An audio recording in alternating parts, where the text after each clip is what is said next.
All right, then. Welcome to your custom deep dive. And what a deep dive we have ahead of us. Liverpool Football Club. You really went all in on this one. And you know what really caught my eye when I was going through your research? What's up? You've got this French language piece in here about one of England's, no, let's be honest, one of the world's most iconic football clubs. It's incredible, isn't it? Really goes to show you the global reach of football. Absolutely. And it makes you think, right? Like, if we were to do a deep dive on your favorite team or organization, who knows what kind of international perspectives we might uncover? I like that thought. There's always more to learn no matter how well you think you know something. Exactly. But for now, let's get stuck into Liverpool. Yeah.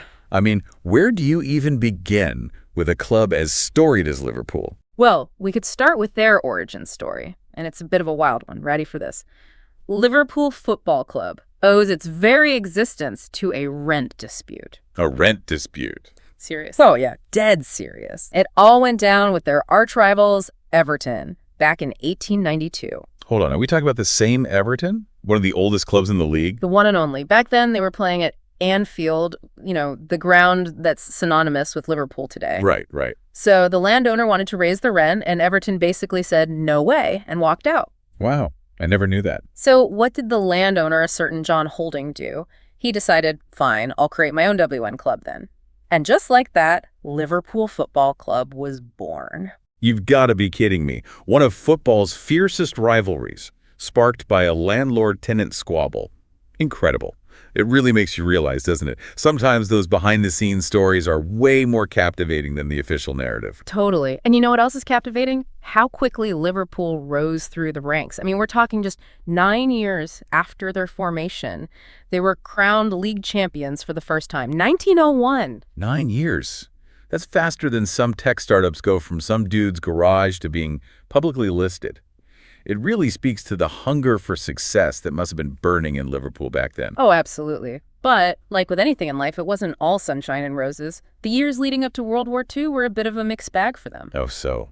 Well, they had some real talent on the pitch, don't get me wrong. Guys like Matt Busby, Elisha Scott, Gordon Hodgson, these were big names. Okay, impressive.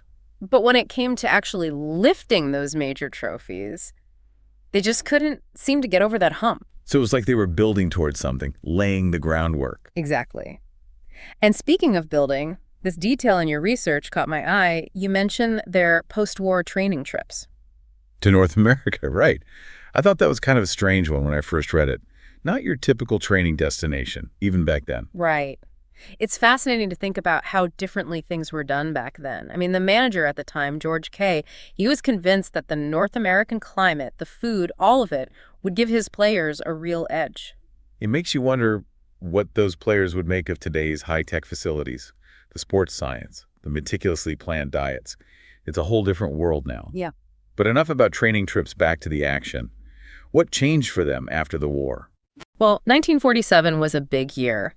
Amidst all the post-war struggles, the city rebuilding, trying to find its footing again, Liverpool Football Club, they gave them something to cheer about. They won the league title. I bet that victory was more than just a win on the scoreboard. You can say that again. It was a symbol of hope, of resilience. And what's really interesting is that championship-winning team had a young Bob Paisley on it. Hang on.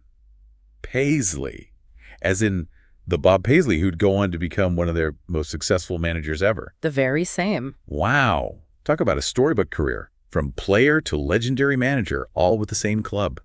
It's amazing how certain figures just become synonymous with a team, isn't it? Absolutely. Though even with Paisley in their ranks, it wasn't all smooth sailing for Liverpool. Remember, we were talking about the ups and downs earlier. Well, the 50s were definitely a down period. What happened? Relegation. Ouch. They dropped down in division. They did. It just goes to show no club, no matter how grand their history, is immune to a bit of a stumble now and then. And they even made it to the FA Cup final in 1950. Okay, that's got to be something to hang their hats on at least, right? Not quite. They lost to Arsenal. Oh, brutal. So they were at a real low point. Where do you even go from there? Well, sometimes you need a revolution. And in 1959, Liverpool found theirs. A man named Bill Shankly took over as manager. Bill Shankly. Now, there's a name that echoes through the halls of football history. Every Liverpool fan knows that name. And for good reason. He found them languishing in the second division, but he didn't just want to bring them back to the top. He wanted to build them into something truly special. He was a visionary, that one, a real force of nature. Shankly completely rebuilt the club from the ground up, instilled a winning mentality, and, well, the rest, as they say, is history. And what a history it is. So how did he actually go about turning things around? Where do you even begin when you've got a club in such a state? Well, he had this incredible eye for talent, for one thing. And he wasn't afraid to make tough decisions. But it went beyond tactics and transfers, you see. Shankly understood the power of belief. Okay, I'm intrigued. Tell me more about that. How do you build belief when a club's been through what Liverpool had? He had this saying, "My idea was to build Liverpool into a bastion of invincibility." And he really believed it. He instilled that belief in his players, the staff, even the fans. He made them believe that they could achieve anything. Sounds like he had a bit of the old mind over matter approach. And it clearly worked because he brought them back to the first division, right? And then some. They won the second division title in '62, but he didn't stop there. 2 years later, they were crowned champions of England once again. See, this is what I love about football, those fairy tale comebacks. From second division to the top of the English game in just a few years. It was a remarkable turnaround, and it marked their return to European competition, too. Remember those European adventures we talked about? Oh, I do. How could I forget? So how'd they fare on their return to the European stage? They made it all the way to the semifinals of the European Cup Winners' Cup in '64, but lost out to Inter Milan. Tough break, but you could tell this was a team, a club, with a taste for European success. They caught the bug, eh? And I bet that hunger only grew after what they achieved in '65. Ah, yes. Their first ever FA Cup triumph. They beat Leeds United in the final. A historic moment for the club, I imagine. Oh, absolutely. And you know what's interesting? Their European journey took them back to the final of the Cup Winners' Cup a year later, this time against Borussia Dortmund. Okay, so a chance for revenge, a chance to solidify themselves as a force to be reckoned with on the European stage. What happened? It ended in heartbreak, I'm afraid. They lost in extra time. Ah, those tough losses. They must sting. But it sounds like they used that as fuel because they went on to achieve even greater things under Shankly, right? They did. They lifted the FA Cup again in '71, and then in '73, they achieved something truly special. All right, hit me with it. What was this something special? They won their first ever UEFA Cup. They beat Borussia Mönchengladbach in the final. So they finally conquered Europe. They did. And as if that wasn't enough, they also won the league title that year. Double winners. Talk about a way to cap off an era. Because it was the end of an era, Shankly decided to step down that year. He retired. After all that. It's hard to imagine walking away after achieving so much. Well, 15 years at the helm of a club like Liverpool, it takes its toll. I can only imagine. But still, those are some pretty big shoes to fill. Who did they even get to replace a legend like Shankly? They turned to someone who knew the club inside and out, his assistant, Bob Paisley. Paisley. So, from player to legendary manager to now, the man tasked with continuing Shankly's legacy. Talk about pressure. How did he handle it? Like he was born to do it. I'm not kidding. He won his first trophy as manager within weeks. Lifted the Charity Shield by beating Leeds United. Talk about hitting the ground running. He must have really learned a thing or two from Shankly. He did. But Paisley, he was his own man, too. He put his own stamp on the team, and what followed was a period of, well, it was pretty much unprecedented dominance. All right, you've got to give me the highlights. What did Paisley's Liverpool achieve? Let's see, how much time do we have? As much time as it takes. This is Liverpool Football Club we're talking about. Okay, then. Where to begin? They won the UEFA Cup again in '76, a thrilling campaign that saw them overcome Barcelona in the semis before beating Bruges in the final. Okay, not bad, not bad. But they'd already won that one, right? Did they manage to conquer the big one, the European Cup? Oh, they did more than manage. Under Paisley, the European Cup practically became their trophy to lose. You're kidding. How many did they win with him in charge? 3. 3. Get out of here. I'm telling you, Paisley's Liverpool, they were something else. They won their first European Cup in '77, beating, you guessed it, Borussia Mönchengladbach in the final. Talk about a grudge match. And then they went and did it again the next year, defeating Bruges to retain the trophy. Back-to-back European champions. That's the stuff of legends. And it didn't stop there. They won the league title 6 times during Paisley's reign. 6. 6 league titles, 3 European Cups, and who knows how many other trophies in just one decade. The '70s really belonged to Liverpool. What a time to be a fan. Try to imagine a packed Anfield, the roar of the Kop, that sea of red. It must have been absolutely electric. It gives me chills just thinking about it. And then, to top it all off, just as Paisley was getting ready to step down, a certain young striker by the name of Ian Rush arrived at Anfield in 1980. Ian Rush. Now, there's a name that still sends shivers down the spines of defenders everywhere. He went on to become their all-time leading goal scorer. What a legacy. Talk about going out on a high. But I know this next chapter takes a darker turn. Yes. Sadly, the mid-1980s were marked by tragedy. The Heysel Stadium disaster in '85. That's a dark day in football history. 39 fans lost their lives. It's hard to even fathom something like that happening, especially at a football match. A place that should be filled with joy and passion. It cast a long shadow over the sport, and then, just 4 years later, tragedy struck again.